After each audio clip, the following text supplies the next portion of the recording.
أعوذ بالله من الشيطان الرجيم. بسم الله الرحمن الرحيم. بالله من الشيطان الرجيم. بسم الله الرحمن الرحيم.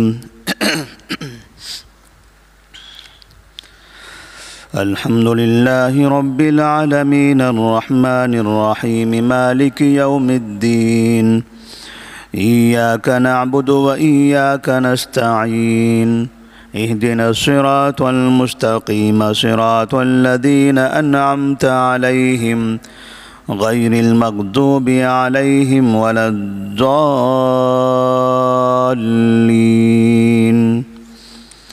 آمين.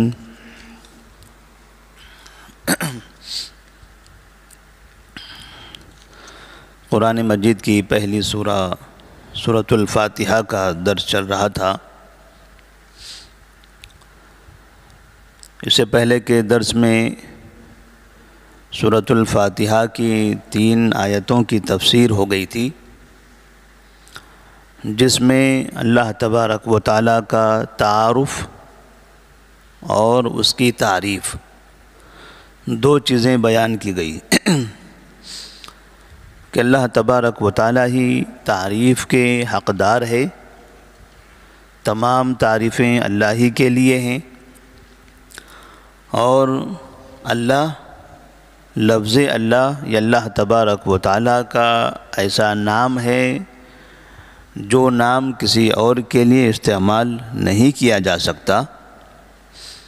وہ رب العالمین ہے، سارے جہاں کا پالنے والا ہے، سب کا مالک ہے، سب کا خالق ہے، اور سارے جہاں میں انسانوں کے ساتھ ساتھ غیر انسان بھی ہیں، چاہے وہ جانور ہو، چرند پرند ہو، اور انسانوں میں مسلمان ہو یا کافر ہو، تمام کو پالنے والا، تمام کو روزی دینے والا، تمام کی زندگی چلانے والا وہ اللہ تبارک و تعالیٰ ہے.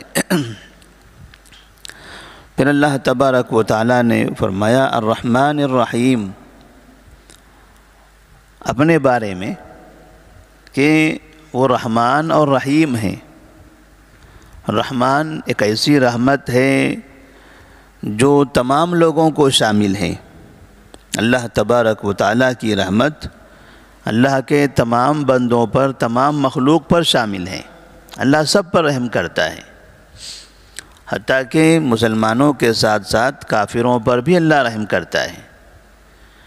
اسی لیے ہم دیکھتے ہیں کہ کافر شرک اور کفر کے باوجود بھی اللہ کی روزی سے، اللہ کے نعمت سے فائدہ اٹھاتے ہیں، دنیا میں اچھی زندگی بھی گزارتے ہیں، اور بہت سے نعمتوں کا فائدہ اٹھا کر وہ اس دنیا سے چلے جاتے ہیں.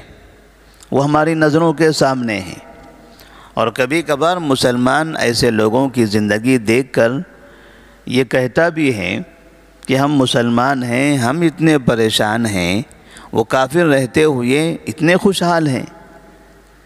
تو ان کی خوشحالی، ہماری بدحالی، اس کا فیصلہ ہمارے ہاتھ میں نہیں ہے، یہ اللہ تبارک و تعالیٰ کے ہاتھ میں ہے. اللہ جس کو چاہے، جیسے چاہے، جتنا چاہے دے.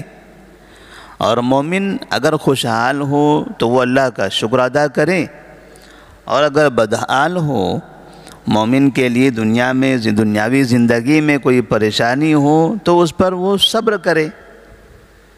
کافروں کے لیے صرف دنیا ہے، دنیا کے بعد آخرت میں کافروں کے لیے کوئی نعمت نہیں ہے.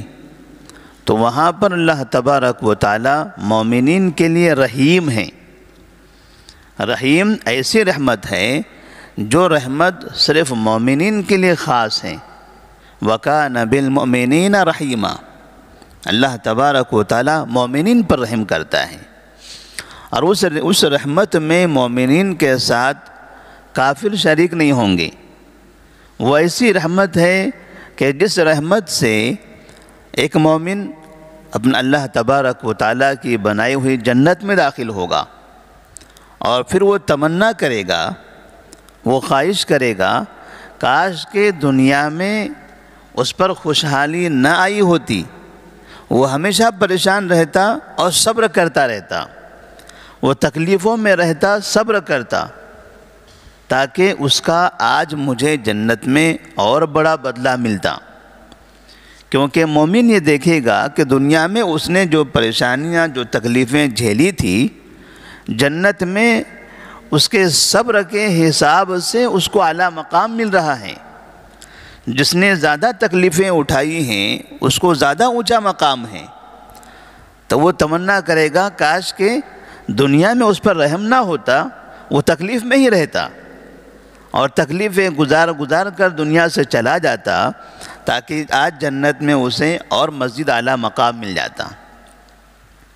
مالک یوم الدین، اللہ تبارک و تعالیٰ نے اپنا جو تعارف کیا ہے کہ دنیا کے مالک تو ہم ہیں ہی، دنیا تو ہم نے ہی بنائی ہے، آسمان و زمین کو پیدا کرنے والے تو ہم ہیں، لیکن ایسا نہ سمجھا جائے کہ آسمان و زمین کی پیدائش کے بعد، اس کے خاتمے کے بعد، انسان و زمین کی پیدائش اور ان کے خاتمے کے بعد سب کچھ تباہ ہو جائے گا، سب ختم ہو جائے گا اور پھر دوبارہ کسی کی کوئی زندگی نہیں ہوگی اور کوئی اس زندگی کا حساب و کتاب نہیں ہوگا، ایسا نہ سمجھیں۔ اس لیے کہ اللہ تبارک و تعالیٰ نے اس دنیاوی زندگی کے بعد یہاں کے اعمال کا حساب لینا ہے، وہ دن حساب کا دن ہوگا، مالک یوم الدین، اور اس دن کا مالک اللہ تبارک و تعالیٰ ہوگا۔ ہمارے پاس دو طرح کے عقیدے ہیں۔ ایک عقیدہ تو یہ ہے کہ اس دنیا کے بعد اب کوئی زندگی نہیں ہے، انسان ختم ہو جائے گا، مکمل ختم ہو گیا، اب اس کے پاس کوئی چیز نہیں ہے، نہ اسے دوبارہ زندہ ہونا ہے، نہ کہیں حساب و کتاب کے لیے کھڑا ہونا ہے۔ دوسرا عقیدہ یہ ہے کہ اس زندگی کے بعد ایک دوبارہ زندگی آئے گی، اور وہ دوبارہ کی زندگی، اس کا فیصلہ اس زندگی کے اعمال کے حساب سے ہوگا۔ اگر اس زندگی میں خیر کے کام کریں گے تو نئی زندگی میں اچھے مخلوق بن کر آئیں گے، اس زندگی میں برے کام کریں گے تو آئندہ کی زندگی میں برے مخلوق یعنی جانور بن کر آئیں گے، اور اس کی تعداد 7 ہوگی۔ یہ سلسلے وار 7 مرتبہ ہوگا، 7ویں مرتبہ آنے کے بعد پھر 8ویں مرتبہ کا کوئی راستہ نہیں ہوگا، مطلب پھر وہاں 8ویں مرتبہ میں خاتمہ ہے، وہاں پھر اس کے بعد بھی کوئی حساب نہیں ہے۔ یہ دو طرح کے عقیدے ان لوگوں میں پائے جاتے ہیں۔ اسلام کا عقیدہ یہ ہے، قرآن ہمیں یہ بتاتا ہے کہ انسان کو زندگی ایک ہی ہے، ایک ہی زندگی دی گئی ہے، اور اس زندگی کے بعد ہمیشہ کے لیے خاتمہ نہیں ہے، دنیا سے خاتمہ ہے، لیکن قبر سے اٹھائے جائیں گے، اللہ کے دربار میں حاضر کیے جائیں گے، اور مکمل 60 سال، 70 سال، 80 سال، 100 سال جتنی بھی زندگی گزاری ہے اس کے حساب سے ان کا محاسبہ بھی ہوگا۔ وہ محاسبہ لینے والا کون ہے؟ مالک یوم الدین، اللہ تبارک و تعالیٰ قیامت کے دن کا مالک ہے۔ تو اللہ نے یہ بتا دیا کہ اگر آپ کو یہ معلوم کرنا ہے، آپ کو یہ پہچاننا ہے کہ حقیقی معبود کون ہے، تو مالک یوم الدین سے آپ پہچان لیجئے، مالک یوم الدین سے اس کی پہچان ہو جائے گی۔ کوئی بابا ہو، کوئی پیر ہو، کوئی ولی ہو، کوئی بزرگ ہو، یا کوئی بھی دنیا کی دوسری ہستیاں ہوں جن کو لوگ معبود مانتے ہیں، جن کی عبادت کرتے ہیں، اب ان کے بارے میں پڑھ لیجئے، کیا وہ مالک یوم الدین ہیں؟ کیا کل قیامت کے دن وہ قیامت کے دن کے مالک ہوں گے؟ نہیں، وہ خود لائن لگا کر اللہ کے دربار میں کھڑے ہوں گے کہ میرا حساب کیا ہونے والا ہے، میں نے دنیا میں کیا کیا تھا، اب مجھے کیا دیا جائے گا۔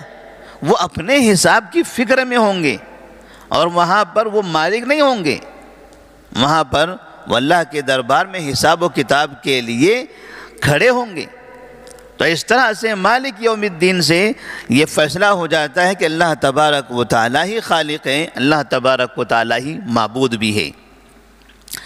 جب اللہ تبارک و تعالیٰ کا اس طرح سے تعارف ہو گیا اور تعریف ہو گئی، تو پھر سورہ فاتحہ میں اس کے بعد بندوں کو ایک طریقہ بتایا گیا ہے، ایاک نعبد و ایاک نستعین، ہم تیری ہی عبادت کرتے ہیں اور تجھ سے ہی مدد چاہتے ہیں۔ کیا مطلب ہے اس کا؟ جب ہم یہ کہہ رہے ہیں کہ اللہ رب العالمین ہے، وہ رحمان اور رحیم ہے، وہ مالک یوم الدین ہے، تو اتنا کہنے کا مطلب کیا ہوا؟ بس ایسے ہی صرف ہم نے مان لیا کہ اللہ رب العالمین ہے، اللہ رحمان رحیم ہے، مالک یوم الدین ہے، خالی زبان سے کہہ دینا یہی کافی ہے؟ یہ کہنے کا مطلب یہ ہے کہ جب وہ رب العالمین ہے، جب وہ مالک یوم الدین ہے، تو ہمیں عبادت کس کی کرنی ہے؟ ایاک نعبد و ایاک نستعین۔ جب اللہ کو رب العالمین مانتے ہیں تو عبادت دوسروں کی کیوں کرتے ہو؟ جب یہ جانتے ہو کہ قیامت کے دن کا مالک وہ ہے، حساب و کتاب لینے والا وہ ہے، تو پھر عبادت کے لیے کسی اور کے دربار میں جانے کی کیا ضرورت ہے؟ ایاک نعبد، یہ وعدہ کریں، عہد کریں کہ ہم تیری ہی عبادت کرتے ہیں۔ اس میں دو طرح کے شرک کی مخالفت کی گئی ہے، دو طرح کے شرک کی نفی کی گئی ہے۔ ایک وہ شرک جو ایک انسان اللہ کی عبادت کے ساتھ ساتھ دوسرے کی عبادت کرتا ہے، عبادت اللہ کی بھی کرتا ہے، نمازیں بھی پڑھتا ہے، روزے بھی رکھتا ہے، اللہ سے دعائیں بھی کرتا ہے، پھر وقت آنے پر کسی اور سے مانگتا بھی ہے، وقت آنے پر کسی اور کے لیے قربانی بھی کرتا ہے۔ یعنی مکمل اس نے اللہ کو چھوڑا نہیں ہے، نہ مکمل پکڑا ہوا ہے، کبھی اللہ سے مانگتا ہے، اللہ کی عبادت کرتا ہے، کبھی دوسرے کی عبادت کرتا ہے۔ تو اس عبادت، اس شرک کے بارے میں کہا گیا ہے کہ یہ بھی شرک ہے۔ ایاک نعبد، آپ یہ کہیں ہم آپ ہی کی عبادت کرتے ہیں، ہم تیری ہی عبادت کرتے ہیں، یعنی تیرے علاوہ کبھی بھی کسی اور کی عبادت نہیں کرتے۔ اور دوسرا جو شرک ہے کہ اللہ کو چھوڑ کر کسی اور کی عبادت کرنا، اللہ کا مکمل انکار کر دینا، جیسے کافرین ہیں، وہ اللہ کا انکار کرتے ہیں، اللہ کو نہیں مانتے، وہ ہمیشہ دوسروں کی عبادت کرتے ہیں۔ تو ایاک نعبد سے اس کی بھی نفی کر دی گئی کہ آپ یہ کہیں کہ ہم تیری ہی عبادت کرتے ہیں، یعنی تیرے علاوہ کسی اور کی عبادت نہیں کرتے۔ اللہ کی ہم عبادت کرتے ہیں، عبادت کا مقصد کیا ہے؟ اللہ نے ہم سے کہا کہ میں نے آپ کو اپنی عبادت کے لیے پیدا کیا ہے، ہم نے اللہ کی عبادت کی۔ اللہ کی عبادت کرنا یہ ہماری جانب سے اللہ کے لیے ہے، پھر اللہ کی جانب سے ہمارے لیے کیا ہے؟ وَإِيَّاكَ نَسْتَعِينُ، ہم تجھ سے ہی مدد چاہتے ہیں۔ ہم نے تیری عبادت کی، تیری تعریف کی، تیری بزرگی بیان کی، تیری بڑائی بیان کی، تیرے سامنے سر جھکایا، تیرا کلمہ پڑھا، تو ہمیں کیا دے گا؟ وَإِيَّاكَ نَسْتَعِينُ، ہمیں دنیا میں مدد کی ضرورت ہے، ہم پریشان ہیں، تیرے سہارے کی ضرورت ہے، ہم مقروض ہیں، قرض کی ادائیگی کے لیے تیری ضرورت ہے، ہم بیمار ہیں، شفا کے لیے تیری ضرورت ہے۔ وَإِيَّاكَ نَسْتَعِينُ، جتنی بھی ضرورتیں دنیا میں ہماری پوری ہونی ہیں، وہ سب کا ایک ہی راستہ ہے، اور وہ راستہ تیرا راستہ ہے۔ وَإِيَّاكَ نَسْتَعِينُ، ہم تیری ہی مدد چاہتے ہیں، تجھ سے ہی مدد چاہتے ہیں۔ مددگار تیرے علاوہ ہمارا دنیا میں کوئی بھی نہیں ہے۔ مدد کے معاملے میں مسلمانوں کے پاس خاص طور پر بڑا شبہ ہے۔ خاص طور پر مسلمان یہ سمجھتے ہیں کہ اللہ کے مدد کی ہر جگہ ہمیں ضرورت نہیں ہے، ہم اللہ کے علاوہ کسی اور سے بھی مدد مانگ سکتے ہیں۔ اسی لیے آپ دیکھتے ہیں، کہتے ہیں یا فلان مدد، یا فلان مدد، یا فلان مدد، لوگ اپنے گھروں پر لکھتے ہیں، مساجد میں تک لکھا جاتا ہے۔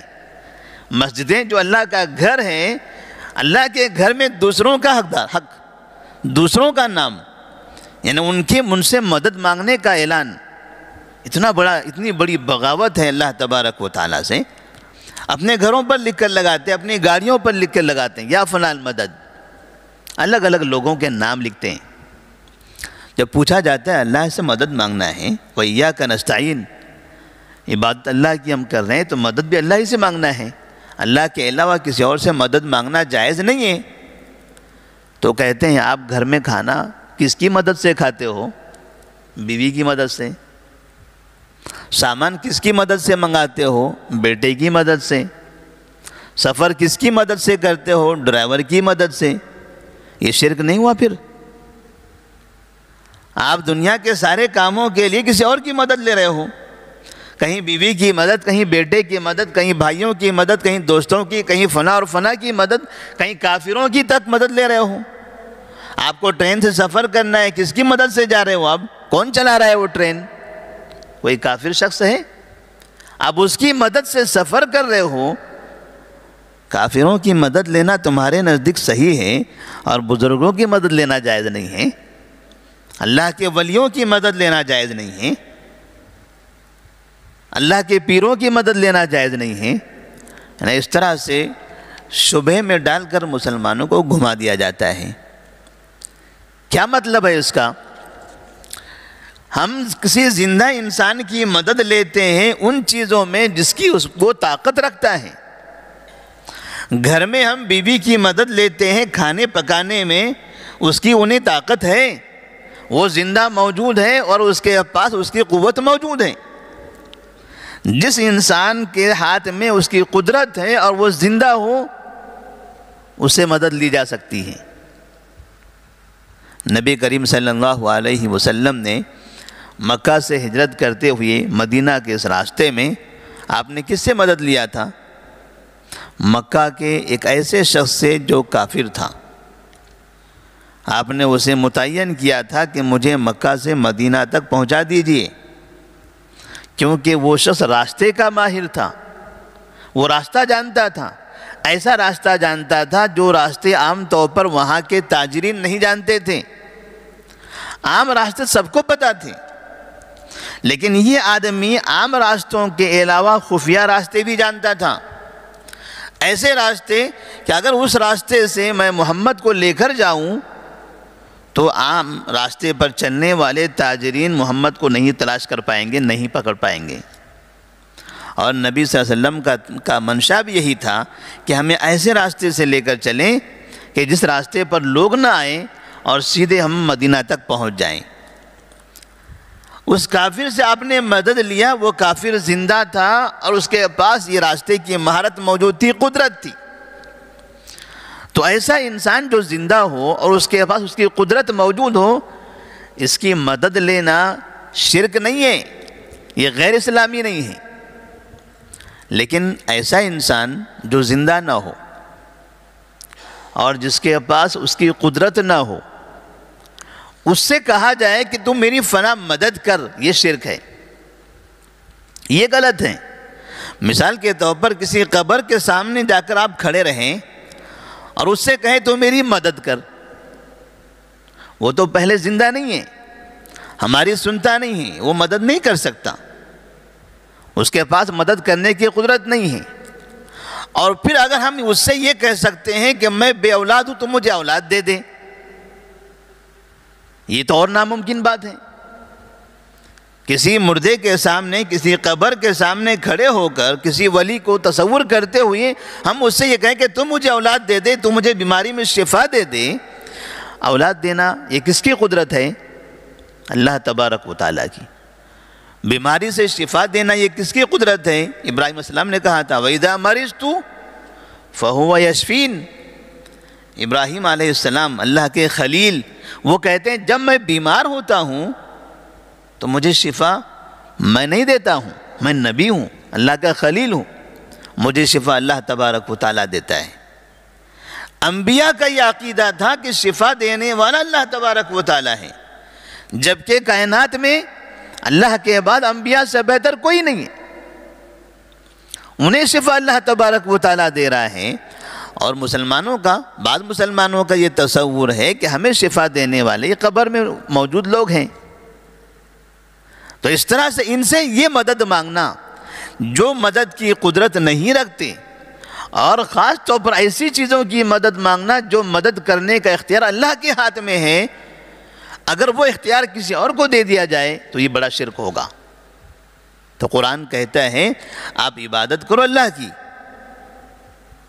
اور اللہ سے آپ کو جو مانگنا ہے وہ اللہ ہی سے مانگو، اللہ کے علاوہ کسی اور سے نہ مانگو۔ یہ عبادت کا اور استعانت کا تذکرہ کرنے کے بعد پھر اللہ تبارک و تعالیٰ نے ہمیں دعا سکھائی، اہدنا الصراط المستقیم۔ آپ دعا کریں۔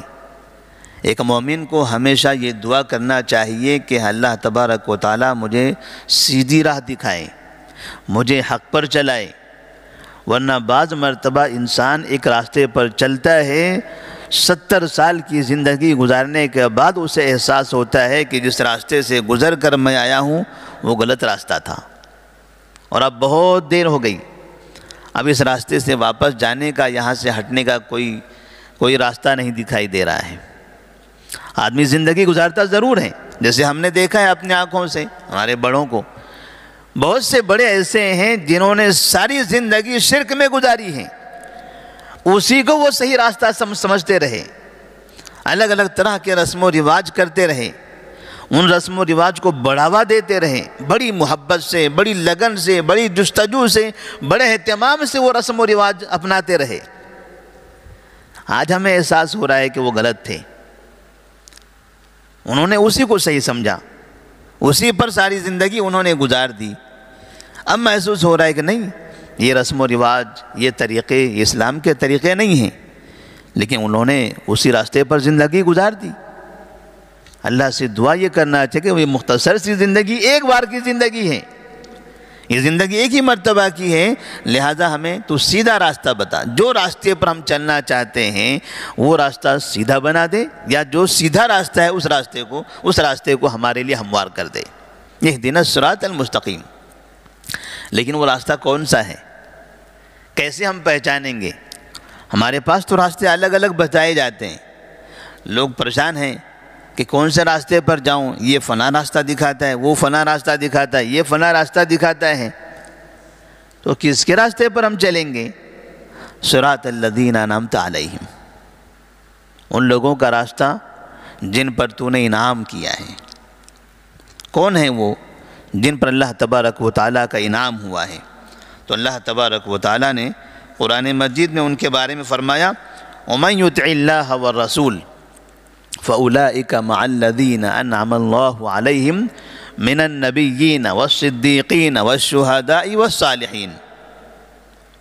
جو اللہ کی اس کے رسول کی اطاعت کرتا ہے وہ ان لوگوں کے ساتھ ہوگا جن پر اللہ نے انعام کیا ہے۔